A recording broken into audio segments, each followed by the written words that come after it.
Good morning. My name is Tracy Ulansky. This is Thursday, February 23rd, 2023, and I am with the Nebraska Vietnam Veterans Memorial Foundation Share Your Story project. Bellevue University is a sponsor of the NVVMF Memorial Park Project, and I'm here at the Bellevue University Military Veteran Services Center with U.S. Air Force veteran Lou Valentine, who has agreed to share his story for the Library of Congress Veteran History Project and the Nebraska Vietnam Memorial Project. So Lou, let's start with your full name and where you were born and your early life. Name Louis A. Valentine. I was born in Edenton, North Carolina, and I lived there all my life until I left home to join the military in October 1972. I thought about going to college, and that thought didn't last long, and so I felt I needed to do something, and my family also felt the same way. I needed to get out of there, and I joined the military, and I was planning to stay in for only 4 years, and interesting enough, I started to enjoy it, and I stayed for a career. So what was it like growing up? Growing up, it was interesting. Growing up in North Carolina in the 60s and 70s was really interesting. I had a variety of friends, and even during that time, there was some, segregation issues. But interesting enough, I was able to connect with all the kids around. The white kids, the black kids. So I guess I always was kind of like a social butterfly. So I try to make the most of my experiences growing up in that part of the country. What school did you go to? I went to 2 schools. I went to D.R. Walker High School from 1st grade to 8th grade. And 9th grade is when they started the process of integrating the school systems there. And so they transferred us to John A. Holmes High School, which was previously the all-white school, and that's where I graduated from in 1972, John A. Holmes High School. And I enjoyed school. Didn't play in the sports. I did enjoy academics. And I think I did pretty well with the academic side, but wasn't into sports, and got involved with a few of the social clubs in high school. I laughed often is that I don't think I lived up to my full potential because I enjoy having fun sometimes more than enjoying schoolwork. Tell me about your family. Do you have any siblings? I had one sister. I'm glad she passed in 2020, and then my parents are both deceased as well. And she was older than I am, and so she was more like an aunt than an older sister because it was a big gap between our ages. But she always looked out for me. She was there for me, and the interesting part about it, we were really, really close. And in her last days of her illness before she passed, we always would joke about reversing roles. She looked out for me when I was small, and I looked out for her in her later years. So that was the 2 of us, 2 peas in the pod.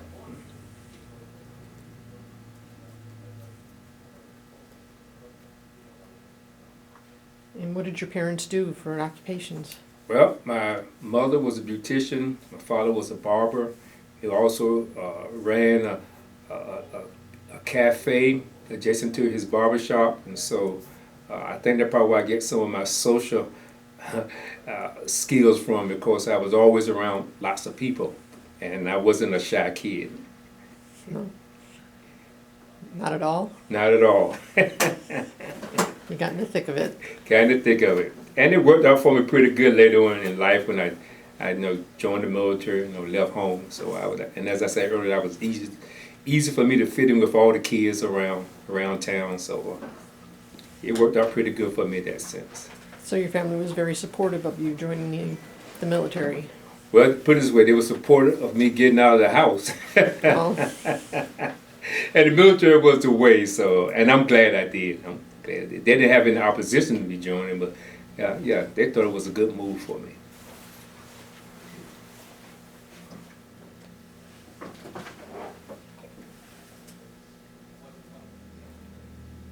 okay.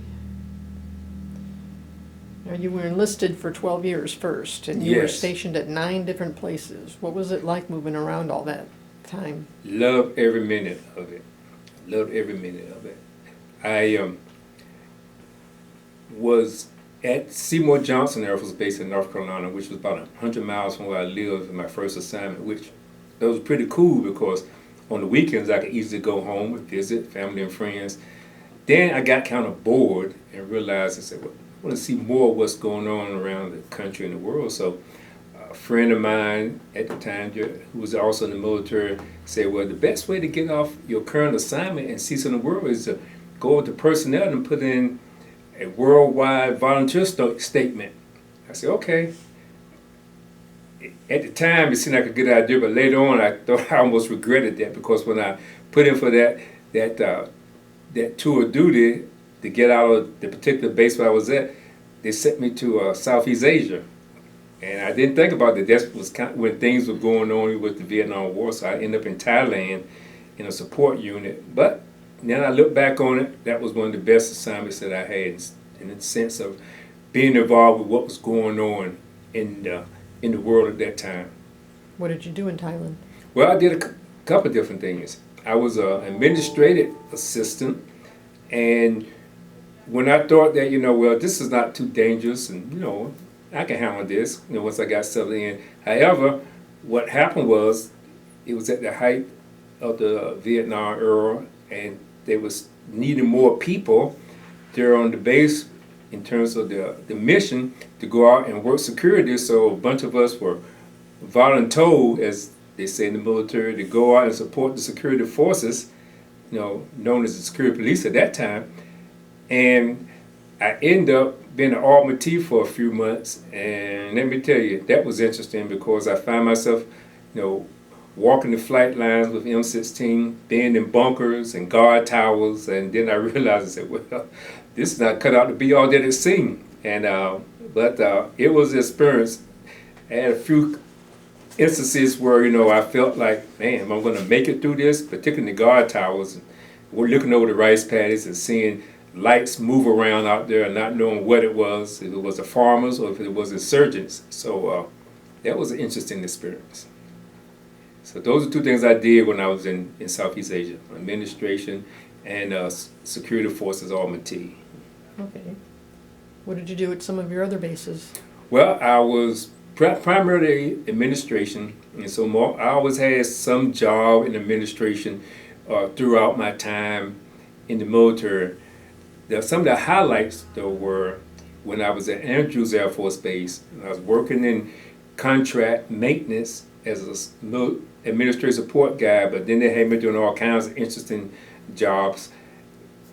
Then I saw an article in the base paper that they needed people over in protocol. So I said, well, why not volunteer? So I volunteered, got picked up as a protocol specialist, and let me tell you, that was probably the most interesting assignment that I've had. I ended up working in the Special Air Missions organization and did a lot of presidential support missions, and so got to meet and assist in transportation for various presidents during that time, various foreign dignitaries, various senior military leaders, and so that was a real highlight. Never thought a young man from rural North Carolina would be in the thick of working for important people and getting to meet some senior leaders in our military and civilian leadership. So that was a real highlight. Who did you get to meet? I got to meet President Carter, and which is really interesting because they just said in the news that he's the oldest living president in history. So that was pretty cool. Got to meet President Ford, Vice President Nelson Rockefeller, got to meet the Black Congressional Caucus members at that time. Got to meet General Chappie James. Of course, you know, he was a historical figure, being the first black four-star general in the military. And I got to meet the prince, I'm sorry, the prince, the president of France. I don't recall who it was at this time, but I remember meeting the president of France and various congressmen and senators that would travel on the military airlift, you know, going off to various mission tours. So yes, it was pretty cool.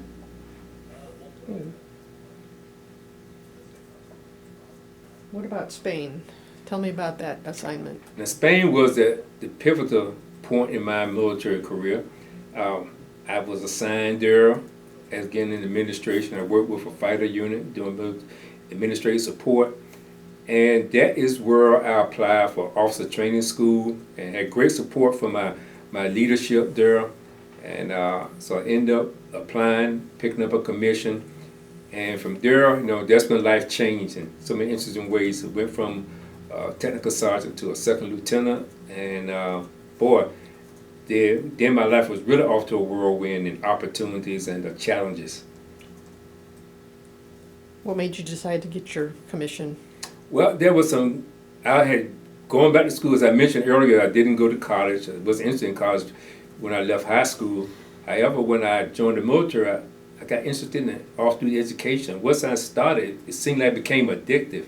And I just took course after course and finished up program after program and ended up, you know, getting my, CCF degree. Was, I thought it was pretty cool getting that. And then I went on, when it was all said and done, I ended up with a bachelor's degree and I ended up with a couple of master's degrees from all through the education. And so it was pretty cool. And some individuals I knew applied to OTS and said, hey, this is a good opportunity. And I was encouraged by my leadership to apply, and I did. And amazing enough, I was picked up for a commission. What were your degrees in? I had a degree in business, undergraduate in business, MBA, and a degree in MBA. And then I had a degree later on, this was long after that, after I left the military, I got a degree in counseling, master's degree in counseling, which I worked in that field for quite a while when I left the military. Did you work at it in the military at all? No, I did not, interesting enough.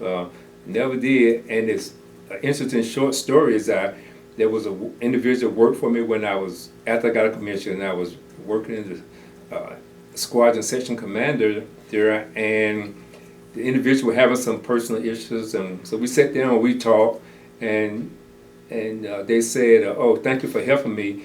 Years later, I ran into the same person just by chance at the base BX, and asked me what was I doing, and they had since left the military and became a family member, and said, what are you doing now? And I said, well, I'm working as a counselor.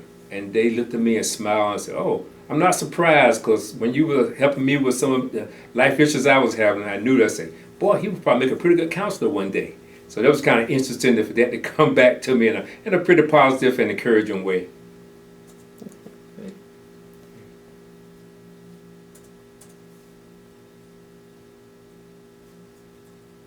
What about Korea? Tell me about Korea. Korea was another interesting assignment.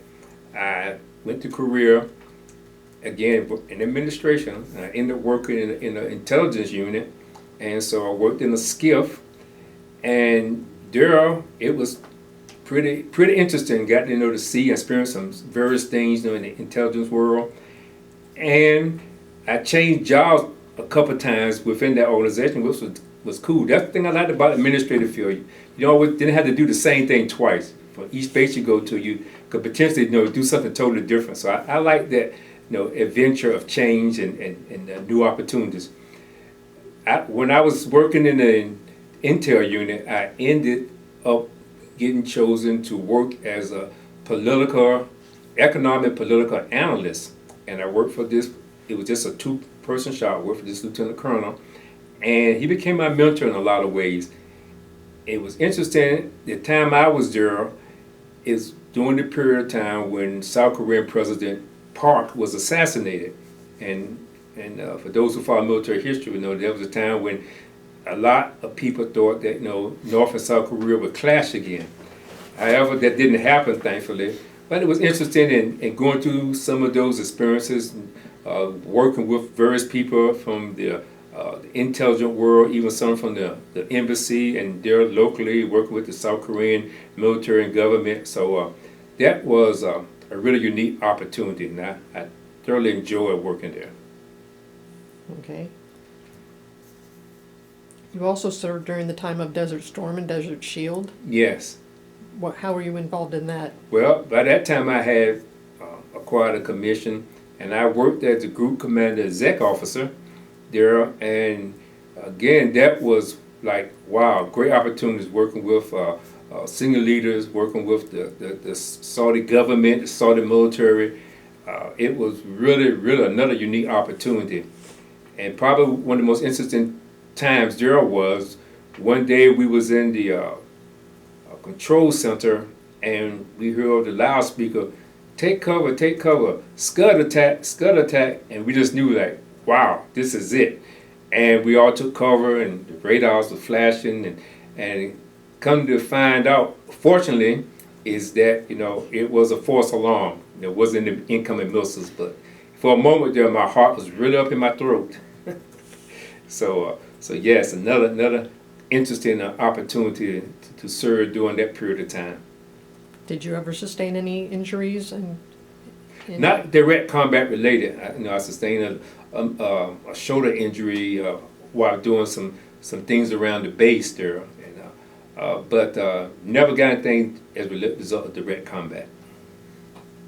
Is there any particular person you remember from any of your assignments? Oh my goodness, yes. Probably who stands out the most, and I could go on and on about all the support and encouragement and mentors I had. However, the one that I remember the most is Colonel Jim Bowser, who was my mentor, and he was like a second father. I got to know he and his family well, and even to this day, although he's now deceased, I tried to stay in touch off and on with his family. And just last year, I was able to go and meet with two of his grown kids and his widow, spend some time with them reminiscing, and so that was a highlight. But excuse me, the Bowser family were really great supporters, and really was like a second family to me. So yes, I won't ever forget them. Do you still keep in touch with them? Yes. Like I said, I visited with them last year. I went to visit the widow and two of her grown sons. So that was pretty neat. And he was from which assignment? Korea. That's Korea. the lieutenant colonel I worked for in the intel unit. Okay.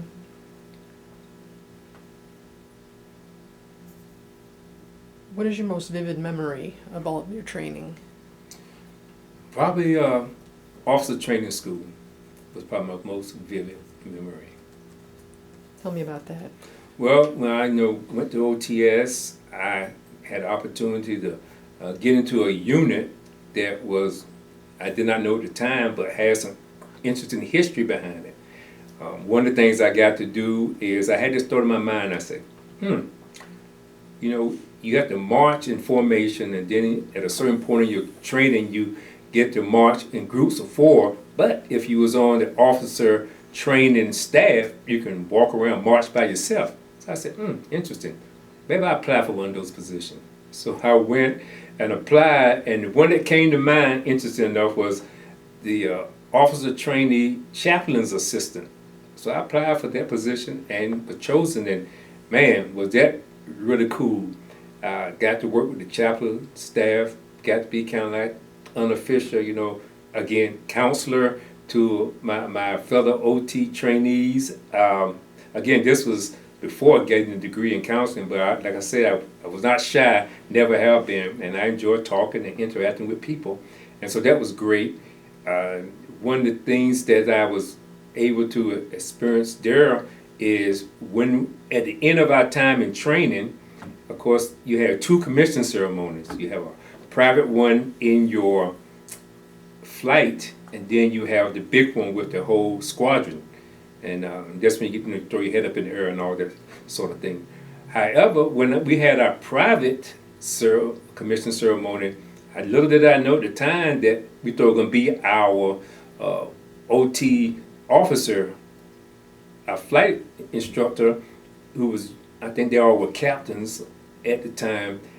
However, one of the officer trainees his name was Charlie Duke, and I said, oh, didn't recognize the name all, but come to find out, he was a nephew of General Charles Duke, who was one of the astronauts.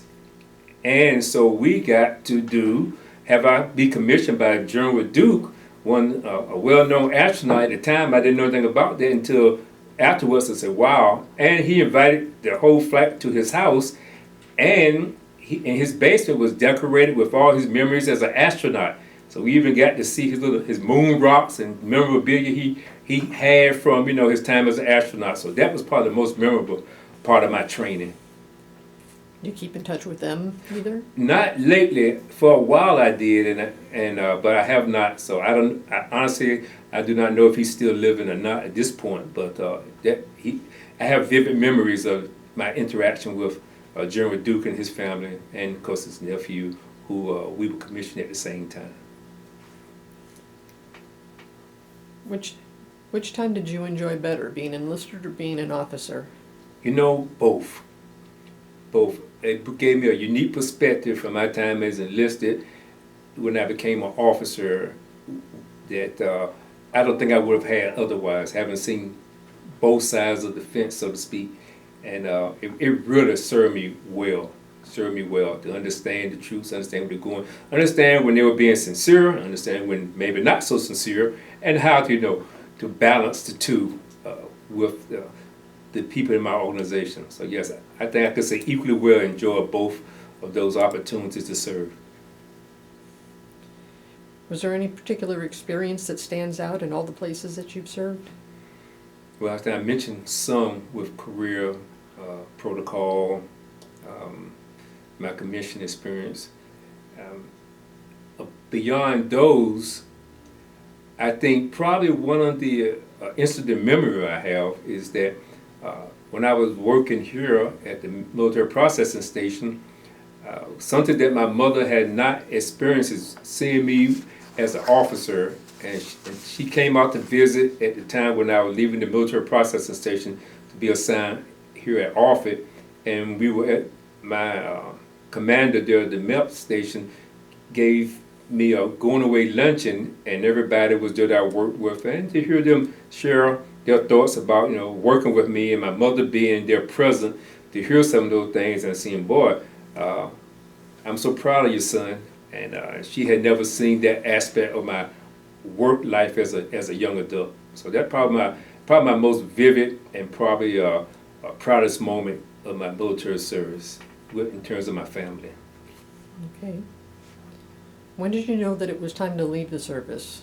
What made you decide? But after I left Desert Storm, came back, and I was assigned back at Offutt, and at some point something that spoke to me inside. So you've been in all together about 22 years, and it's time now to see what else you can do, because I joined the military at 18, and so that's the only thing I had known as an adult in terms of what to do in terms of any type of career or work experience.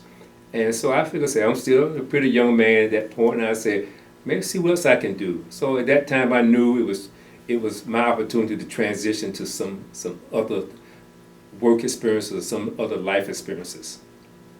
How do you think the military service shaped you as an adult? Oh wow, I just had this conversation with a young person yesterday. One of the things that I recognized that being in the military, I matured quickly. My head got focused, and that's when I wanted to go back to school, and I took it seriously, and I just grew by leaps and bounds as a person.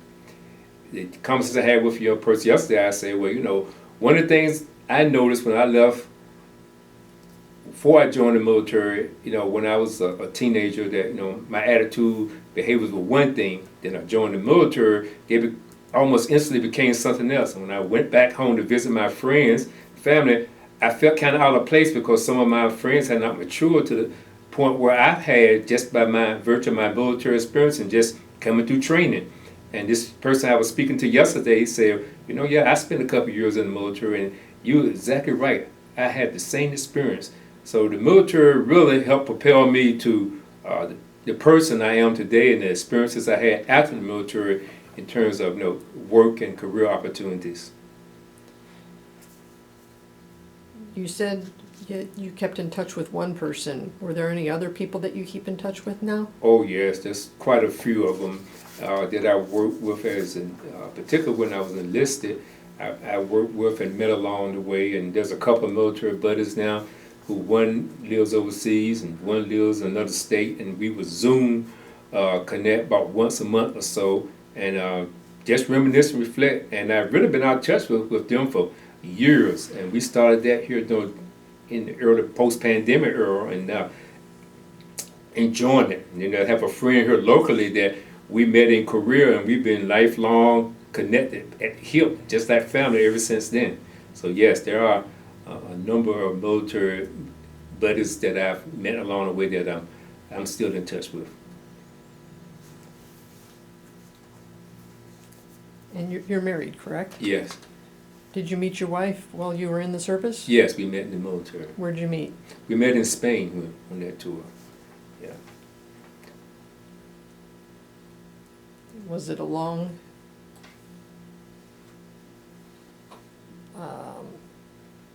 relationship before you got married, or? Well, we knew each other for quite some time, but by the time we got to a serious point, we would just start out, like y'all to hear, just as friends. And we started out when we met each other. We was in the same social circles, and we both were looking at the opportunity to pursue a commission. So that's kind of where the connection really started to blossom. Beyond just social, where we started talking about our goals and our plans and things we wanted to do, and then some months later, and we both had gotten a commission, and maybe about a year later, we started talking more, seriously, and got to know each other even more. And before I knew it, wow, I asked her to marry me, and it was interesting because my sister had said, as she married her, she said affectionately, she said, "Is this the one?"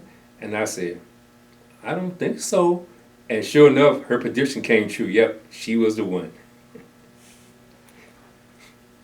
Was she with you through all your assignments? To the latter part, yes. Because Spain came later on in my career after getting a commission. So she followed you to each of your stations? Yeah, well, we were at a couple of stations. We was a couple separate. Then we both retired here out of Offutt. So she was in the service too? Yes. Okay.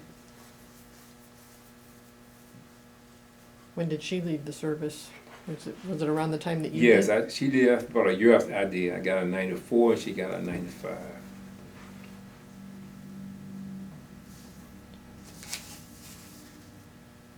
What are some of the things that you would like people to take away from your story? I said, don't be discouraged if you don't achieve what you think you want to achieve the first time.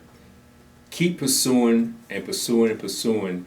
And when it's all said and done, you may not get the first thing that's on your mind in terms of what you want to do, but you stick to it, you'll know what it is that you want to do. A motto that I try to live by, that one of my mentors said along the way, when he asked me, he said, when you finish this training, what it is that you want to do?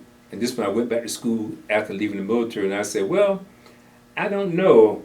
Particularly, so I would like to try this, that, the other. And he said something that stuck with me up until this day. He said, well, I tell you one thing, you may not know what it is you want to do, but you'll learn pretty quickly what it is you do not want to do.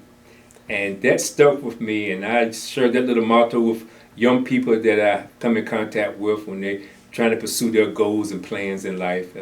You may not always know what it is you want to do, where you want to land, but you'll know what to eliminate pretty quickly. And that has worked well for me. Okay. Well, how did you adjust to civilian life once you left the service? Well, once I left the service, it didn't seem very hard. It seemed like a natural transition because I was ready, as I mentioned earlier, to pursue some other things. And when I left, it was it was really, really exciting. I was excited to do something different because I spent most of my adult life in the military. I was excited to see what else I could do or what else I could learn and do as a profession or as a career. And that's when you started to use your degree in counseling? Right. That's when I pursued my degree in counseling, and then later on used it in the field. Yes. Okay. Is there anything else you'd like to add for people watching this in the future? Add to, again, have goals, pursue them. And kind of add a bit to what I just said previously. When you pursue your goals, stick to it.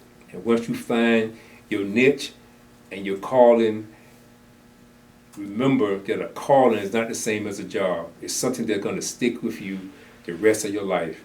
And that's what has stuck with me, working with people, being there with people, and realizing from a very young age that working and being around people was what I got enjoyment out of.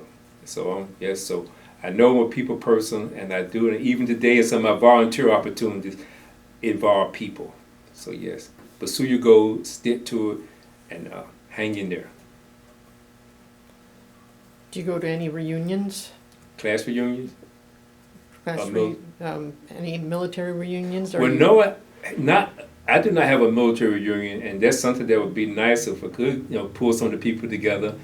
I have been to some reunions with my wife and her organization. They have a maintenance reunion from time to time, and I've been to some of those, and I fit very well, of course, because I was military as well. Although I didn't have the same jobs that they did, I fit right in, because once a GI, always a GI. You just gonna feel comfortable in the midst of other military people. Just finished my 50th class reunion back in September 2022, and that was great. It's great to see where everybody has been. We lost a number of our classmates, but we had great memories of them. Did some visual tributes to them, and just caught up. And now a lot of us has reconnected like we have never before. We all in our late 60s, and we are really, really trying to enjoy life and making these the best years of our life. So yes, I'm enjoying life now. It's great. Are you a member of any military organizations like the American Legion or VFW? Or? Only military organization I'm formally affiliated with is the Guitars for Vets. And that has brought me another great family of veterans, and I really enjoy that.